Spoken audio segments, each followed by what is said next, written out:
Welcome, everyone, to Dropkick DiSKussions presented by Sportskeeda. I'm your host, Korey Gunz, along with Sportskeeda's wrestling expert, Tom Colohue. And Tom, if we're going to start off this podcast right, I think we got to talk about the big return we saw last night on Monday Night Raw. Shayna Baszler is back. It's the first time we've seen her since WrestleMania. Tell us a little bit, why here, why now, why was this the time to bring back the former NXT Women's Champion? Well, I know there's been a lot of rumors about Shayna Baszler, a lot about Vince McMahon being a fan and then not being a fan. From everything I've been told, that simply isn't true. She hasn't been off TV because of that. She's been off TV because her whole storyline, or at least the plan for it, was built around a feud with Becky Lynch, and Becky Lynch isn't available. It's been confirmed that Shayna Baszler was the original plan to win the Royal Rumble. I reported that on my YouTube in January, a couple of weeks before the event. And the idea was that she would be very consistently and heavily pushed, but there have been sudden changes. Charlotte then was given the opportunity against Rhea Ripley. Becky Lynch was unavailable. These have affected Shayna Baszler's push. She's been on creative hiatus while they work out what to do with her. And it sure looks like SummerSlam's the answer. No Flair and no Lynch means that Asuka needs an opponent and Jax has already been vanquished. In addition, there is, of course, the news going around that Kairi Sane may not be staying too much longer. And the idea was, before this, that there would be a match between Kairi Sane and whoever will be the SummerSlam opponent, where Kairi Sane will be essentially retired. I know on Raw Talk last night, or at least Monday night, depending on where you are, what country you're in, we did have Kairi Sane challenging Asuka if Asuka retains against Sasha Banks. I can see that match happening on next Monday night's Raw. Should be a great match, and Shayna Baszler stepping into the gap at that point. You mentioned that things creative kind of got out of whack with, the Becky Lynch news and the fact that she had to go away, because she was pregnant. Do you think that the plan would have been at Money in the Bank for Baszler to win that match to then continue her feud with Lynch, and maybe we would get Shayna Becky 2 at SummerSlam had it not been for the fact that, hey, Becky's got to take some time off, and so, we kind of want a face champion. Maybe it would have been a little bit awkward to see Becky hand the title over to Shayna Baszler in that same fashion that she did Asuka. So could that have been something that maybe ended up being scrapped, is that Shayna was originally going to be the women's Money in the Bank winner? It's possible, but I can't say personally that it's likely because of her heel dynamic. What I will say is that we reported here again, I think January or February, that Becky Lynch was going to take a couple of weeks off TV after WrestleMania. That is, of course, what happened, and she became pregnant in that time, or at least became aware that she was pregnant in that time. So while I believe the original plan was for Baszler to win the title at WrestleMania, it didn't end up going that way because Becky Lynch was then instructed, essentially, the plan between her and WWE was that she would only take a few weeks off instead of a couple of months, as was originally one of the potential options. So Becky was supposed to be retaining the belt at WrestleMania, and then moving forward, Shayna Baszler could well have been someone to win at Money in the Bank. Shayna Baszler was always supposed to be Becky Lynch's top opponent, and it was all, essentially a whole year, was to be built around Becky Lynch and Shayna Baszler. I will mention in that segment, too, with Shayna coming back, I know it was all built around her big return to Raw, but I'm not sure anybody has gotten as over with me as R-Truth did with just a single mic flip. I mean, just everything that he does, every segment he's in, to me, he just steals the show. I'm not sure there's been a superstar that, for me personally as a fan, gets more over with me with as little and doing as little as he does. I just thought that was hilarious and just perfectly timed and executed, with R-Truth flipping the microphone to Shayna and kind of bailing out of there like, I don't want any part of you. And then Baszler, to her credit, perfect catch of the microphone as well. I think that it was just, R-Truth just steals every segment, every minute of TV time that he's allowed. He makes the most of it for sure. I would say he's definitely one of those. I love certain characters that can background act. So even if they're just in the background of a shot, they still manage to be entertaining. And R-Truth is entertaining no matter what he's doing. What I will say is that we maybe shouldn't be giving too much credit to the mic flip in a pre-recorded show, which might have had 2 or 3 takes. No, don't ruin this for me, Tom. It happened. It was one take. R-Truth nailed it, and then he was out of there. Like I said, don't ruin the fantasy. I am not saying it took multiple takes. I'm definitely not saying that definitively. Now, another return we saw on Raw for the women's division was also maybe not return, but the reemergence of Bianca Belair, and she's another star that we've talked about on the podcast in previous weeks about why were they not doing something with her? You know, they brought her in after WrestleMania, put her with the Street Profits, and then she just kind of disappeared for a while. So now we see her. She comes in. She's the tag partner of Ruby Riott for the night, kind of making, again, kind of her reinsertion into the women's division. What do you see on the horizon for her? What could the plans be for her going forward? The plan for Bianca Belair this week was just the one match. She was essentially filling in space for Liv Morgan, who will eventually rejoin Ruby Riott. Bianca Belair does not have any long-term feud with the people in the ring at current. However, if Liv Morgan is not available for much longer, she may well be involved. It's the same as Shayna Baszler, creative hiatus. That's all it is. They brought her in with the idea being that Street Profits and Belair would be facing up with Andrade, Garza, and Zelina Vega. Of course, Austin Theory was in the group at that point, and that's what made things difficult, because they needed to tell a story with him before they could then move to that. What then happened was that the Street Profits and the Viking Raiders feud ended up taking months.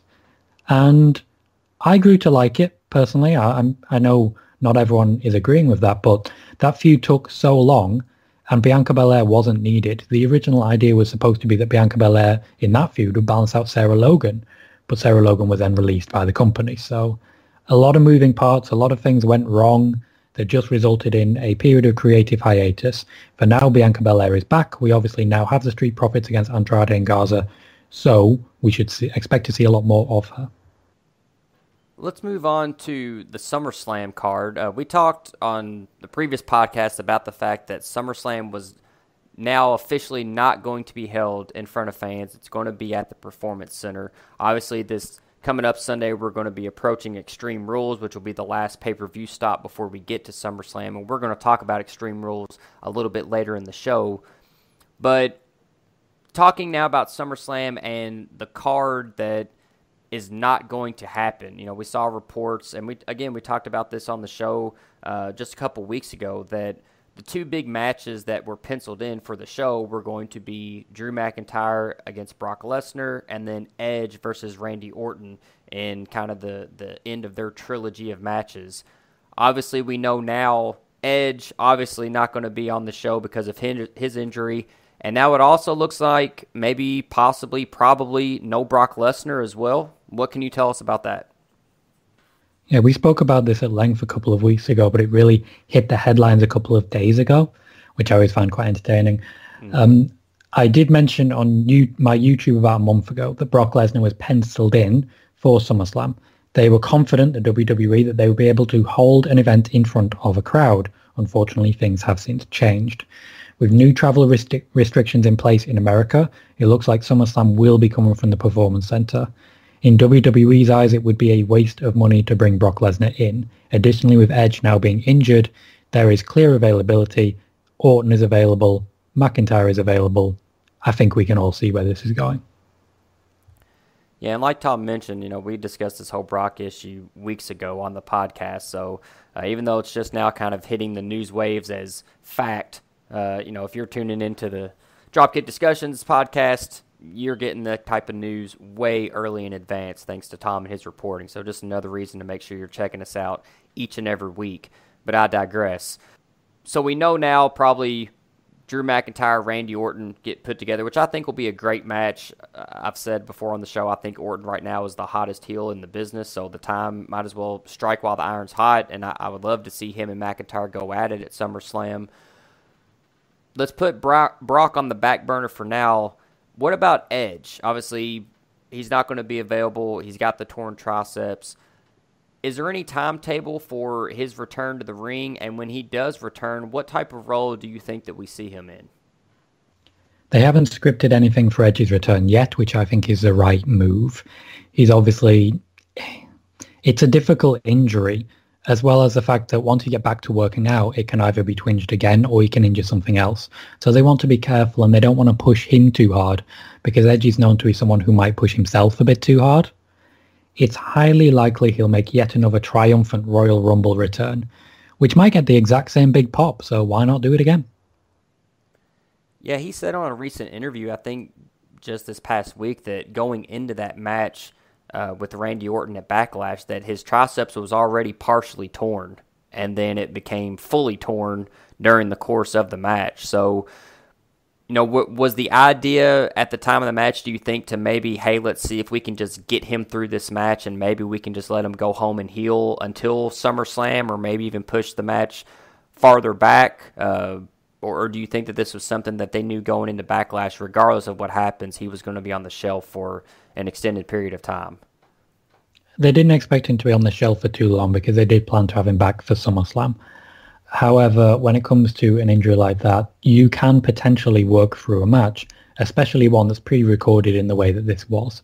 One of the main ideas behind the greatest wrestling match ever was that Edge wouldn't receive too much wear and tear in the same way that the Last Man Standing match was able to be shot in sections. He was able to rest quite a bit through it. And it was late in the day retakes where this injury happened. They were trying to nurse him through. He felt confident, apparently. And unfortunately, it just didn't pay off. Now, we talked previously on the show about how disappointed the WWE, and in particular Vince McMahon, is that SummerSlam cannot be held, or is not going to be held, in front of fans. They were really targeting this show as their return to being in front of crowds. We also saw this week, and you, again, about a month ago, gave out the news, but again, it's just now kind of hitting some of the other news wires now, but that Kevin Owens was a guy who was instrumental in getting the crowd members at Raw and SmackDown to start wearing masks. You know, if you remember, that was not something the crowd members were doing just really up until a couple of weeks ago. Now they're starting to wear the mask, and it's being reported, like I said, by Tom, and then now by some other sites as well, that Kevin Owens was the one that really went to Vince and raised his concerns. Maybe I'm reaching here, Tom, but what effect, or is there an effect of a talent like Kevin Owens or some of the other guys in the locker room as well that probably would have concerns in this COVID-19 era? Would the talent themselves have any influence on the fact that SummerSlam is not taking place in an arena and is instead going to be confined to the Performance Center? Or am I maybe just kind of reaching here and this was more just a common sense thing that, hey, we're just not ready to have wrestling shows in front of large crowds yet? The talent could have an effect, in the same way the talent could prevent shows in Saudi Arabia. However, not enough of them have, so not enough of them will. The amount of people who've raised concerns to me and to others about Saudi Arabia shows, and indeed wrestling during the COVID era, they could, if they all chose not to wrestle, shut down the company, because the company would have no one to put on a show with, but they choose not to. And it's especially true now because WWE are known to not punish people for opting out of wrestling. So they could shut it all down. Or it's also possible we'll get Sasha Banks and Bayley wrestling for 3 hours, which I don't think many people would have that much of a problem with, to be completely honest with you. What I would like to say there, though, is that you did say I reported about a month ago about this with Kevin Owens. A month ago was before the COVID-19 scare, and Kevin Owens hadn't even gone anywhere. So I think you misspoke a little bit there, because it was a week and a half ago on July 6th that I reported it on my YouTube. It feels like a month. Like I've lost total track of time. I haven't been outdoors I report much. A lot of stuff. And yeah, exactly, to your point. You report a lot of stuff before a lot of people do, so I lose track of how far ahead of the game you are. But so my bad on that one. But still, Tom had it before anybody else. So thank you kindly. Let's move on to the Wednesday Night War. Very interesting, I think, this whole ratings war between NXT and AEW. If you've been following the ratings, you know, if you see them on Twitter when they come out every Thursday, the viewership is very close. NXT has seemed to have the edge in recent weeks over AEW, but it's not been by a very large margin as far as the total viewership for their show. However, AEW and owner Tony Khan has repeatedly come out and championed the fact that even though their total viewership was lower than NXT, they were winning every key demographic. I think really other than the 50-plus-year-old demographic, AEW was claiming victory in those. And we even saw guys like Chris Jericho as well coming out on Twitter and talking about how that's what's important to them, is getting those demographics and those particular age groups to tune into their product, and that was really the most important. That in AEW's mind, the demographic is more important than total viewership, which would make sense for the company that is losing the battle in total viewership. So, are these demographics, are they just simply spin for AEW to try to save face for the fact that they're losing the ratings war? Or is there a legit reason for WWE and NXT to maybe raise an eyebrow at these numbers and say, hey, even though we do have more total viewers, we're losing pretty much every key demographic that we're shooting for to the other company? There is a huge element of spin in these demographics. First and foremost, the stats do not tell the whole story, and that's something not enough people are really thinking of. But I think the most important thing for me is that AEW seem to be changing the definition of the word win. According to AEW right now, you win by being most appealing to advertisers. Since when has that been how competition works? When AEW launched, their mission statement wasn't more advertisers will want to work with us. And that's not even true anyway, because the WWE is such an established and reliable brand that even with record low ratings, companies are desperate to work with them and paying millions upon millions of dollars for seconds of time on their show. I think really they're trying to change the game a little bit. It's very common in business. I think every business does this to an extent, saying, okay, we won because, or we won because. But it's really basic stuff to me. As a fan, and I'm literally asking you this, it's not rhetorical. As a fan, what do you care more about? A great show or an advertiser choosing to spend money on a company? Obviously, I want to see a good show. It's that simple. The more people watch, the win. That's it. If more people are watching, you win. Yes, admittedly, they might be winning a certain demographic, but they're winning a certain demographic on that night. Because come Friday, they ain't winning nothing because they ain't competing. There's no win or loss here. AEW is not competing with the WWE. They're competing with one brand on one night, and they are losing. Yeah. How surprised are you that a talent like a Chris Jericho, a guy that's been around and, he gets the business, that he's even coming out on social media trying to, champion AEW as winning, the ratings war on Wednesday night? Because to me, a guy like that, I don't know, just it almost kind of seems below him. Like, why does Chris Jericho need to come out? And just like to your point, most people are going to look at those numbers and are going to say, hey, it's viewership. Like, whoever had the most numbers, that person wins.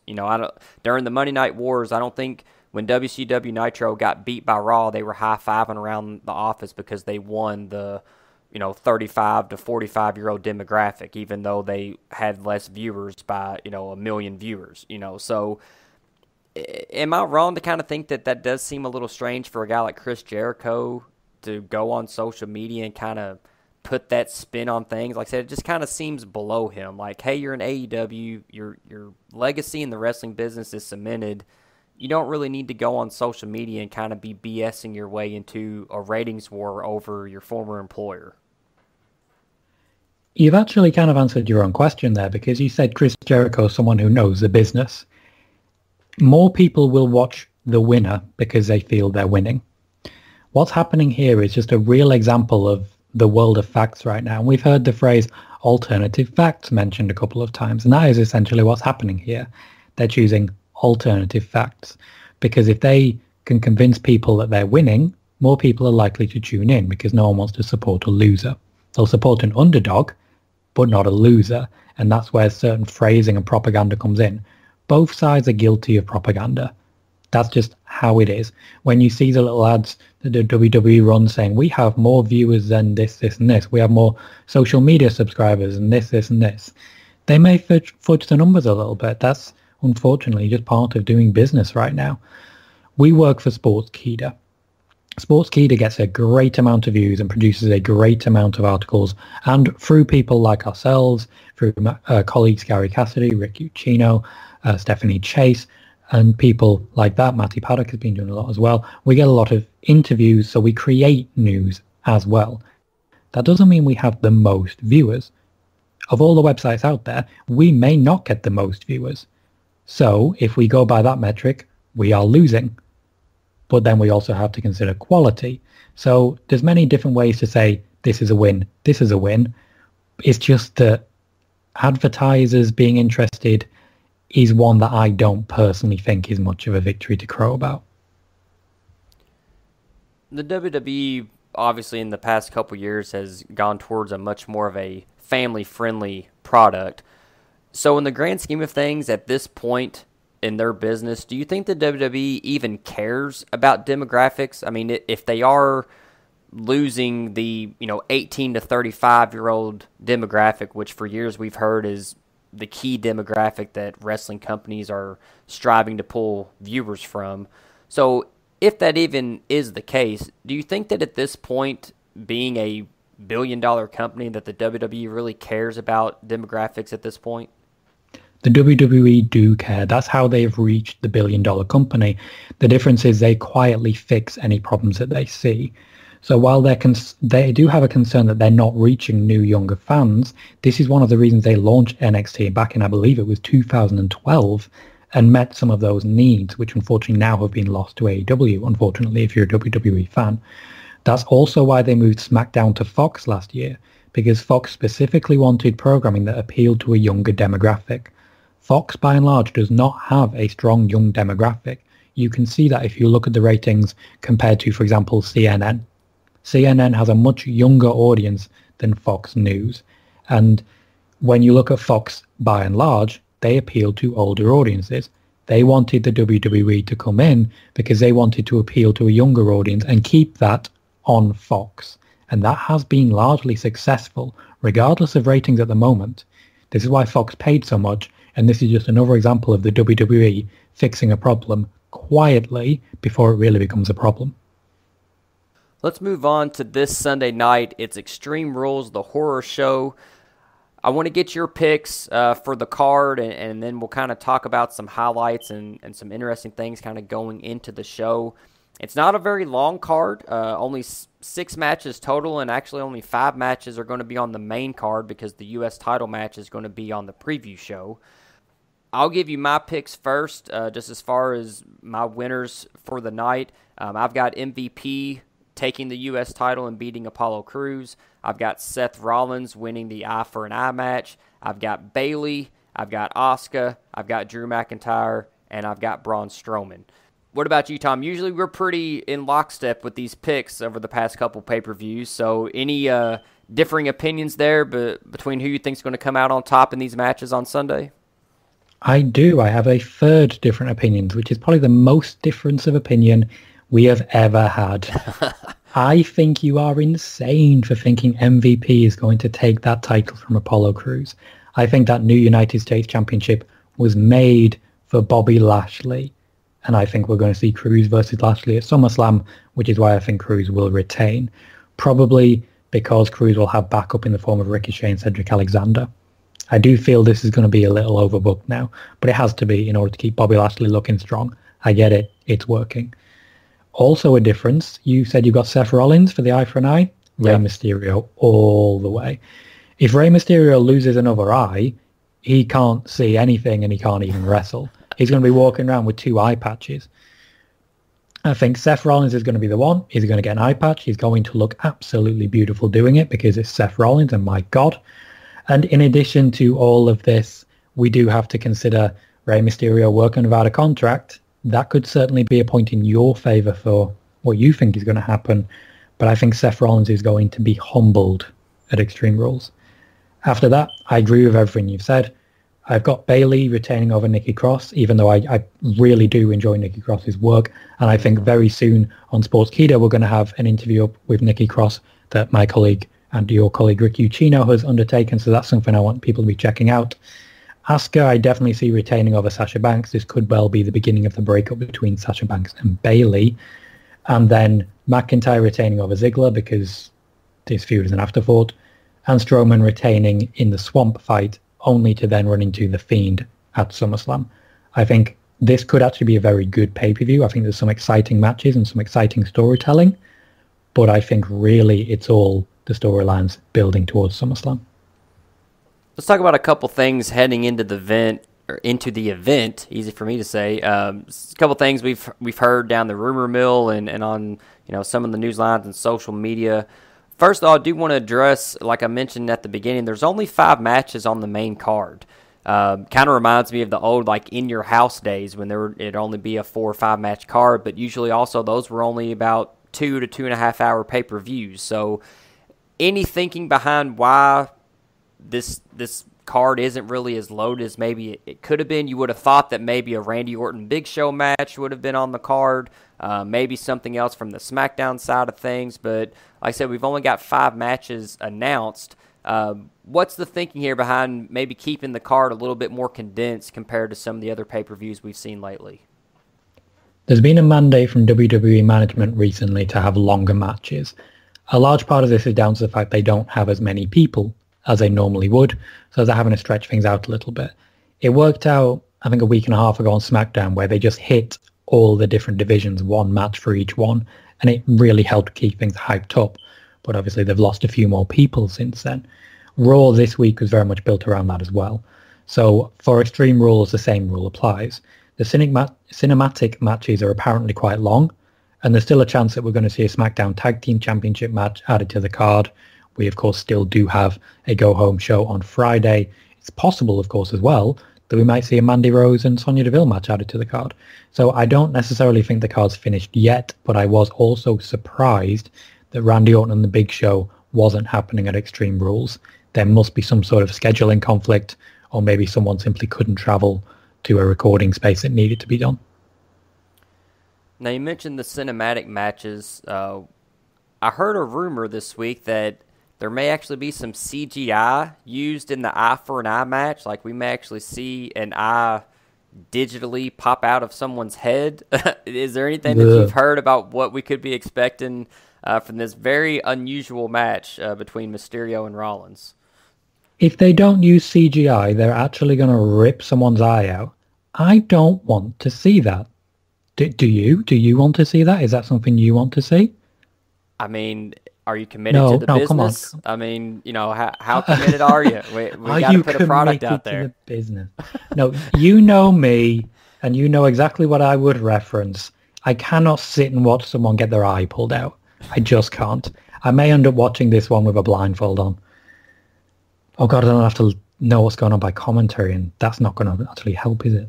Yeah, no, I don't know what would make you more sick to your stomach, the eye thing or having to listen just to the commentary with no visuals. I'm not sure which would be worse. Well, to be fair, Samoa Joe has been doing great work on that commentary team. I'm sure he would describe aptly. But yeah, I feel more worried that if I just listened to the commentary, I would hear so much about the next match and nothing about the match that was actually happening. Right.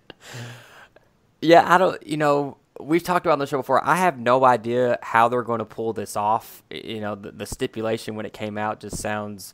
I thought they had hit the peak with the greatest wrestling match of all time, and then they come out with this eye for an eye match where you have to pull somebody's eyeball out of their skull to win. So they never cease to amaze me with some of these stipulations and taglines that they're throwing out there.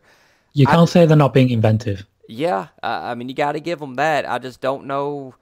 It's one of those things, again, kind of like the Orton Edge match. I don't see how they can come out winning on this proposition. I mean, obviously, like you said, they're not going to pull someone's eye literally out of their skull. But if they try to CGI it, like, I'm not sure how that's going to look. Like, if it looks way too fake, like it's just kind of like, I don't know. I have no idea how they're going to pull this off and not make me maybe a little bit embarrassed that I'm actually watching it. It either has to be really good or really bad. Right. You know what I mean? Yeah. That real Hammer horror sort of, that is clearly a small marble surrounded by pig entrails and the camera's so far zoomed in and Rey Mysterio has a beard for 2 shots. That sort of thing. They either have to go all the way one way or all the way the other. And I kind of secretly hope. Did you ever see the Street Fighter film? Yeah. Street Fighter movie? Yeah, Oh, that yeah. is awful and it's magnificent. Yeah, it is. Yeah. Do that. Just do that. Oh, yeah. Street Fighter. When I was a kid, Street Fighter, the Mortal Kombat movie, the second Mortal Kombat movie, which was god-awful. But, yeah. So we had bad. all those. That movie was so bad. But the first Mortal Kombat actually wasn't that bad. And it had a great soundtrack. And by great soundtrack, I mean that one track. Oh, I agree. It was played in laser tag venues for years. That was all you heard at the local Laser Blaze on Friday night was that Mortal Kombat track. So yeah, it definitely lives in infamy. So hey, the bar hasn't been set that high for Seth Rollins and Rey Mysterio. As long as they can make it look better than, I guess, Street Fighter and Mortal Kombat, then I guess it's passable. So it's not like the bar has been set too high. I think we're being very realistic in our demands here. And I think what we need to see at SummerSlam is for this exact feud, but entirely based on a Street Fighter film. Just make it full-on cinematic, like Crouching Tiger, Hidden Dragon sort of stuff, with flying. And just, go for it. Just go for it. I've said before right here that the WWE needs to hire us to our creative team. So we need to stop giving away our ideas for free because this is gold right here. We could literally start our own wrestling company and just completely take over with some of these ideas, I tell you. Now, our main event, Drew McIntyre defending his championship against Dolph Ziggler, actually doesn't even have a stipulation attached to it, at least not officially. Now, there was some promotional material that leaked onto social media this past week that seems to indicate that it's going to be a TLC match. Now, we know that storyline-wise, Ziggler has the power to name the stipulation. Like I said, he hasn't officially done that yet. What can you tell us? Is a TLC match probably the most likely candidate here that we're going to see on Sunday? I can't say yes. I doubt they would do a TLC match outside of TLC. That's the whole reason of the pay-per-view. What I do know, though, is that Dolph Ziggler did want ladders. I can't say he got his wish. Haven't had it confirmed. I've been reaching out to people. So at this point, all I can say is I don't think so.